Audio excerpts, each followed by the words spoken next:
¿Qué tal? ¿Cómo están amigos y amigas de esta comunidad? Pues seguimos platicando con ustedes sobre lo acontecido en la Suprema Corte de Justicia de la Nación en el marco precisamente de la reforma judicial y más que otra cosa de este proyecto que presentó el ministro González Alcántara Carrancá. Vamos a profundizarlo con el abogado obradorista, quien saludo con muchísimo gusto, Mercurio Cadena. Mercurio, ¿cómo estás? ¿Qué tal, Jesús? Buenas noches. Un saludo a ti y a tu auditorio, como siempre que nos toca platicar. Oye, pues vaya situación que se fue viviendo, una montaña rusa, en pocas palabras, de emociones, desde el momento en que Pérez Dayán anuncia como sea su voto o su inclinación en en cierta tesitura, después los pronunciamientos que escuchamos, tanto de Margarita Ríos Farjat, como el caso concreto de Luis María Aguilar, de Lainez Potisek, y después toda esta situación de los 6 votos, 7 votos, 8 votos, en fin. Desde tu expertise, querido Mercurio, ¿cómo definirías, cómo describirías lo que hoy vimos? En general fue penoso, querido Jesús. Hubo momentos que me parece que es muy importante resaltar de dignidad y de prudencia, eh, pero la verdad es que el gran saldo del ejercicio es terrible. Es de un entreguismo y eh, pues de una falta de responsabilidad institucional brutal por parte sobre todo de la ministra Peña como presidenta de la Suprema y por tanto, hay que decirlo, como liderazgo visible e invisible, formal e informal, del esfuerzo político por tumbar la reforma. Eh, Me parece que hay muchos detalles bien interesantes a partir de lo que se discutió. Eh, Creo también que este fue el mejor escenario posible. Te confieso que yo incluso durante un tiempo importante del día pensé que no se iba a lograr. Em, yo ya estaba haciendo planes y haciendo contemplaciones para pensar en, bueno, van a tumbar esta sección y habrá que esperar entonces a una nueva Suprema Corte. Afortunadamente nada de eso pasó. No me termino de explicar muchas de las razones por las que no pasó, pero al final, más allá del despliegue de falta de oficio político, sobre todo por parte de Piña y de varios ministros y ministras, eh, al final imperó la razón, por alguna u otra razón, valga la redundancia, y nos quedamos con el mejor escenario posible de este evento. Oye, en estos detalles que señalas, por ejemplo, y en esta actitud penosa, me llamó mucho la atención, por ejemplo, el caso de Margarita Ríos Farjat, quien fue evidenciada por diversos medios de comunicación alternos, de lo cual era su posición anteriormente ante una situación de esta naturaleza, y cómo, al igual incluso que el propio Lainez Potisek o el propio, bueno, Pérez Dayán se mantuvo, pero algunos que de plano modificaron completamente su accionar justificándose en el contexto o en el escenario. ¿Cómo valoras tú esta actuación particular de estos personajes? Terrible. La verdad es que, bueno, mira, vayamos por partes, ¿no? Ríos Farhat me parece que tuvo un desempeño terrible, en consistencia con la debacle que ha estado teniendo, pues desde que tomó posesión, en mi opinión. Y no da una, no pega una. Lo particularmente grave de Ríos Farjat es que su nueva posición, con la que parece estar muy convencida, es radicalmente opuesta a su posición original, al planteamiento que ella hizo cuando fue nombrada o cuando estaba compareciendo para ver si era nombrada como nueva ministra de la Suprema Corte.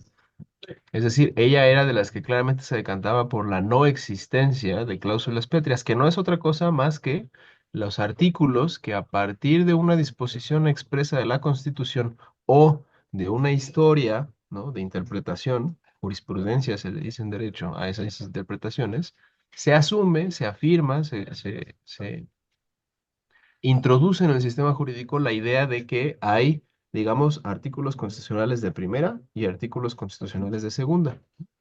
Eso es la clase de argumento que necesitas para poder hacer control constitucional sustantivo. Traduzco. Para poder hacer lo que ellos querían hacer, necesitas un nuevo criterio. Porque si el que era tu criterio anterior para decir qué es válido y qué no en tu sistema normativo, que era la constitución completa, ya no es tu criterio, sino lo que quieres revisar, bueno, la revisas conforme a qué. No se puede revisar la constitución en el vacío. Y entonces lo que haces es crear un conjunto más pequeño al interior de este gran conjunto llamado Constitución, y a ese conjunto más pequeño lo haces más importante. Esas son las cláusulas pétreas, para acabar pronto. La posición de Ríos Farhat, como veníamos diciendo, era contraria a esta idea, a este sistema, y ahora, por algún milagro jurídico, resulta que viene abrazando de un tiempo para acá la posibilidad de que las cláusulas pétreas sean una posibilidad en México. ¿Por qué? ¿Quién sabe? No lo sabemos. Realmente esa es la parte misteriosa, que obviamente responde a cuestiones y a dinámicas políticas, pero para no decir eso, básicamente lo que intenta hacer Ríos Farjat es sacarse de la chistera un sistema rarísimo, ¿no? De reformas medulares contra reformas ordinarias, que no es otra cosa más que volver a decir lo que acabamos de decir. Las reformas medulares serían de estos artículos más importantes, las reformas ordinarias de todo el resto de la Constitución, y decir, esto podría explicar cómo podríamos entrar a conocer de una reforma constitucional, porque las medulares tocarían o posiblemente tocarían artículos fundamentales, y entonces permitirían el control por parte de la Suprema Corte, ¿no? De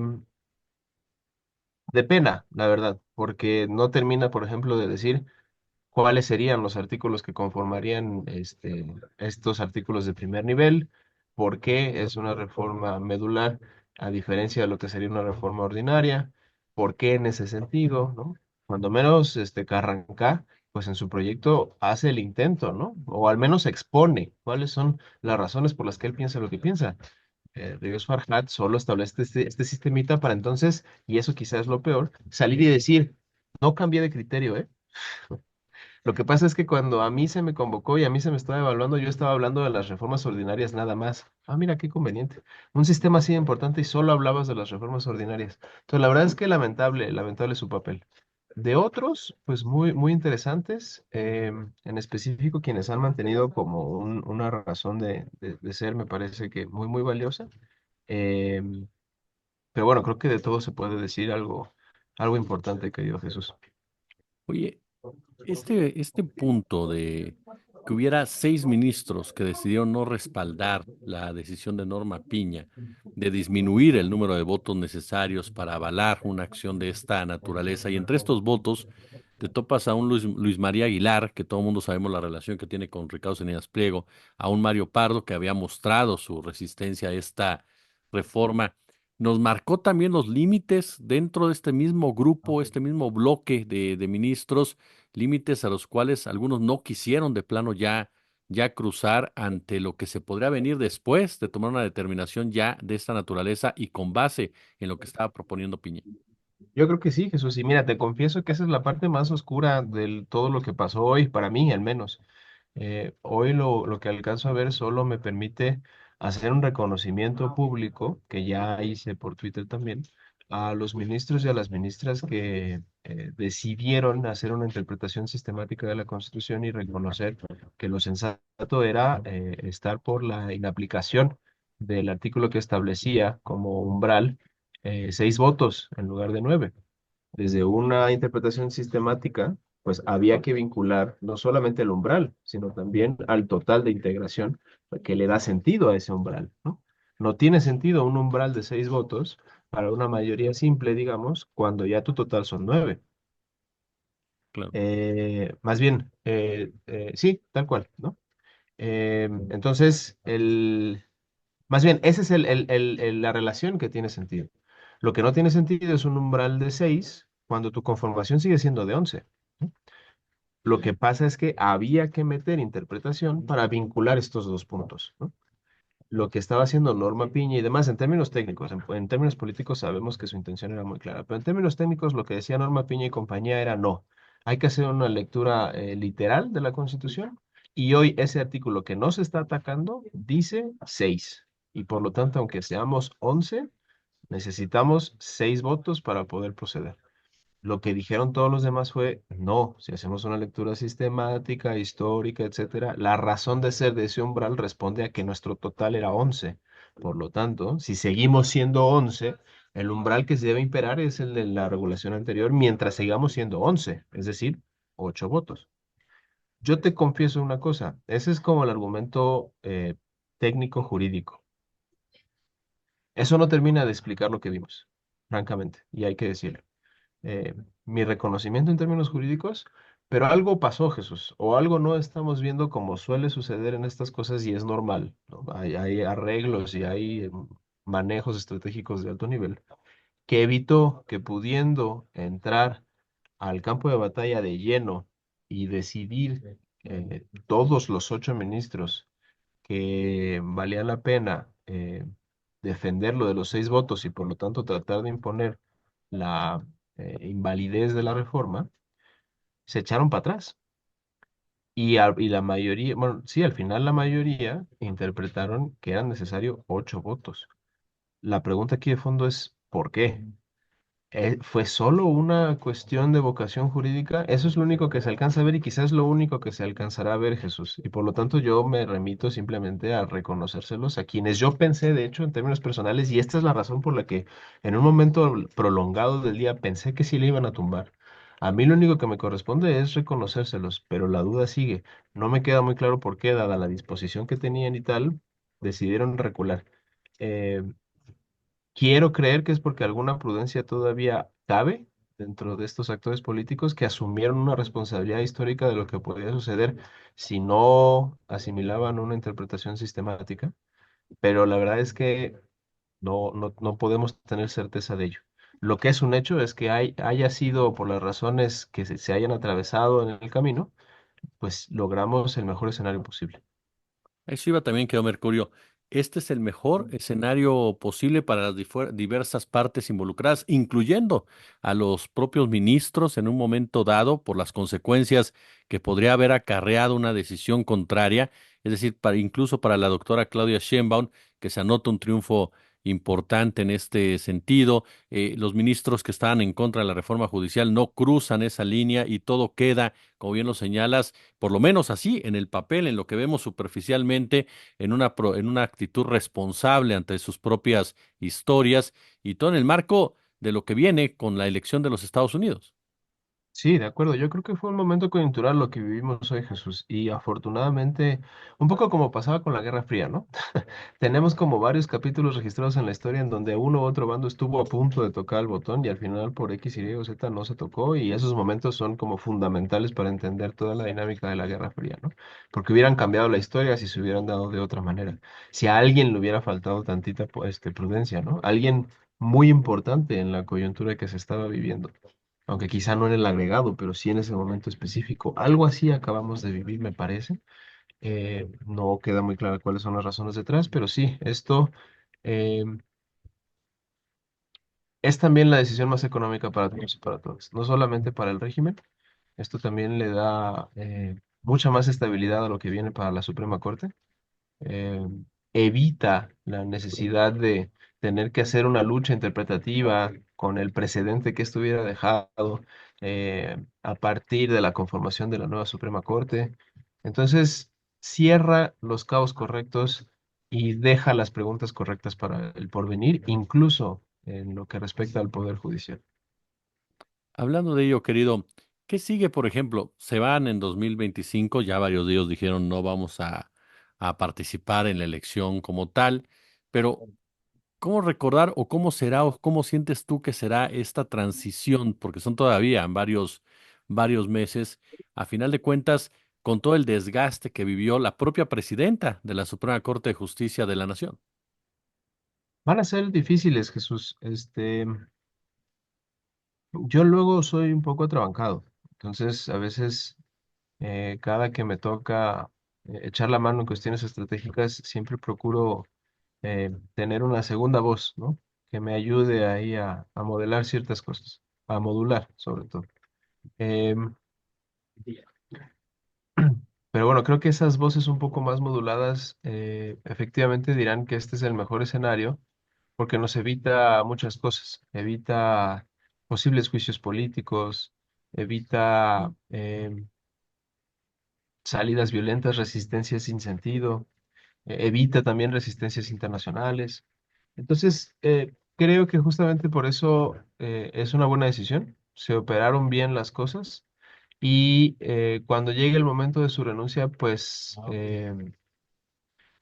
creo que no quedará más que eh, agradecer los pocos momentos de sensatez que hubo, como este de la votación de los 6 votos contra los 8 votos, y emprender ya con todas las energías, con todas las bases, con toda la legitimidad, con toda la fuerza que ya se tenía política, ahora también institucional, pues esta nueva fase para la Suprema Corte y para el Poder Judicial mexicano, que confiamos quienes creemos que es una buena idea la reforma, también abrirá una nueva época global. Me parece que aquí lo que básicamente se está piloteando es la posibilidad de que los poderes judiciales resuelvan su problema de contramayoritariedad, digamos, es decir, de poca representatividad porque los escogen unos cuantos, no a partir de acotar los alcances que tengan, de decir que es constitucional y que no, que es como normalmente se acota ese problema. O dicho en otros términos, para tratar de remediar la poca representatividad que tienen las instancias de control constitucional, normalmente lo que se hace es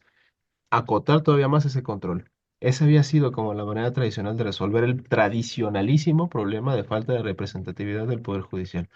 Hoy México ya inaugura con puertas abiertas otra opción. Vamos a resolver ese problema de representatividad dándoles representatividad, es decir, desde el inicio, ¿no? Dotándoles de legitimidad democrática para que entonces ejerzan su función mucho más cercanamente al mandato popular. Yo creo que es buena noticia también para el mundo, porque funcionará y brindará una alternativa a esta otra de acotamiento que no ha terminado de funcionar. ¿Qué viene ahora para esta reforma judicial que Mercurio? Tú y yo lo hemos platicado, es una reforma política en muchos sentidos, pero ¿cuál es el siguiente paso? Ya se gana esta batalla en la Suprema Corte de la Justicia por una u otra razón, pero a final de cuentas se gana. ¿Qué es lo que viene? ¿Cuáles son los siguientes pasos a esperar en torno a esta reforma? Bueno, primero se viene un año complicado, justo por lo que tú decías en la pregunta anterior, ¿no? Todavía no se van, entonces pues habrá que estar como muy a las vivas ahí en las tensiones que pueda haber con el mecanismo tradicional que todavía seguirá vigente para efectos de las decisiones que tome esta Suprema Corte, la última de 11, ¿no? Pero digamos, eso tendrá que correr por cuerda separada a lo que ya viene, dejando fuera de toda duda eh, la calidad, digamos, de cosa juzgada de la reforma, ¿no? Ya nadie la mueve. Y viene un proceso operativo importante, Jesús. Ahora creo que la cancha ya está en la parte administrativa, en la parte operativa, en la parte de planeación, en la parte de financiamiento, en cuanto a lo federal se refiere, ¿no? Em, y ahí hay retos importantes, muy importantes, y eso ahora ya lo podemos empezar a decir con toda seriedad para poder enfrentar esos retos con lo que se necesita.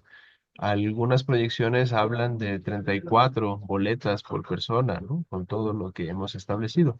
Hay que encontrar la manera de que ese ejercicio democrático, a mí no me espanta, ¿eh? O sea, esto de que la gente crea que es inviable, yo creo que están ninguneando una vez más al pueblo de México. Es algo a lo que nos tendremos que acostumbrar, sin duda. Será un poco más pesado votar de lo que solía hacer antes, sí, pero habrá soluciones. Y básicamente, Jesús, creo que un poco en esa fase estamos. Tendremos que ya empezar a pensar en las soluciones más prácticas, más administrativas, que nos permitan, pues, vivir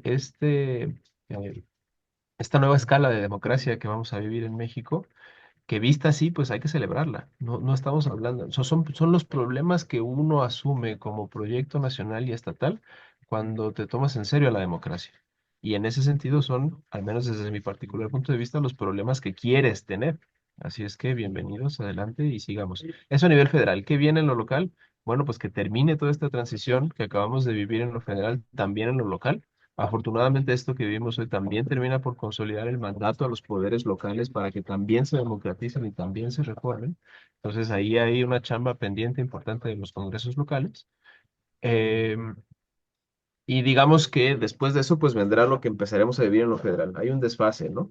Ellos todavía están cerrando la parte legislativa y ya que cierren, empezarán con la operativa. Mi querido admirado Mercurio Cadena, como siempre, de verdad es un gustazo platicar contigo. Muchas gracias, Jesús, igualmente. Gracias a ti y a todo el auditorio que nos presta oídos.